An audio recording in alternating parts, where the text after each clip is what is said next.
In Shakespeare's Othello, a celebrated general, his new wife, and his closest friends are all brought to ruin. So how does it all go so wrong? Well, the weapon isn't a dagger or a poison. It's power. Today, we are going to dive deep into how Shakespeare dissects this incredibly dangerous and timeless theme. And really, the perfect lens to look at this whole story through is this famous quote from Lord Acton. It's a central idea that helps us understand everything. It's the key to figuring out how a celebrated hero can turn into a monster. And we're going to see this idea of power corrupting play out with just devastating consequences. And this isn't just some dusty old concept, right?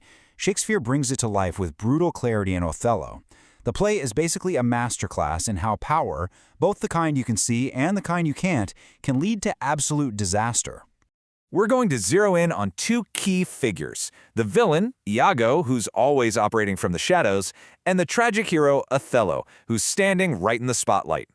By looking at how each of them wields their own unique kind of power, we'll see exactly how Shakespeare shows its potential for total ruin. Now, to build our case here, we're going to use a really fantastic tool from academic writing called the Peel method.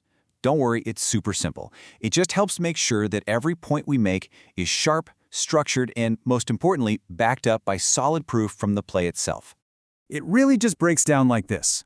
First, we'll make a clear point. Then we'll back it up with some direct evidence, a quote from the play. After that, we'll explain why that evidence is so important, and finally, we'll link it all back to our main theme of power. Let's see how it works. Okay, let's start with the guy pulling all the strings from behind the curtain, Iago. You see, his power isn't official. He doesn't have a higher rank, but it is, without a doubt, the most powerful and corrupting force in the entire play. So here's our first point. Iago's real weapon isn't a sword. It's his incredible talent for psychologically manipulating everyone around him. And he uses this power for purely selfish, purely destructive reasons. For our evidence, well, it comes straight from the horse's mouth. Iago literally asks this question when he's alone on stage. He's completely self-aware. He knows he's the villain, and he loves it, all while pretending to be the most loyal friend to everyone else's face. So, let's break that down. Iago's power has nothing to do with the title. He gets his power by controlling information, by whispering poison into people's ears, and preying on their biggest insecurities, especially Othello's. And as his control gets tighter and tighter, his cruelty just skyrockets, which perfectly shows how power corrupts. And this links back to our theme perfectly. Iago's hidden, corrupt power isn't just a part of his character, it's the engine that drives the entire plot.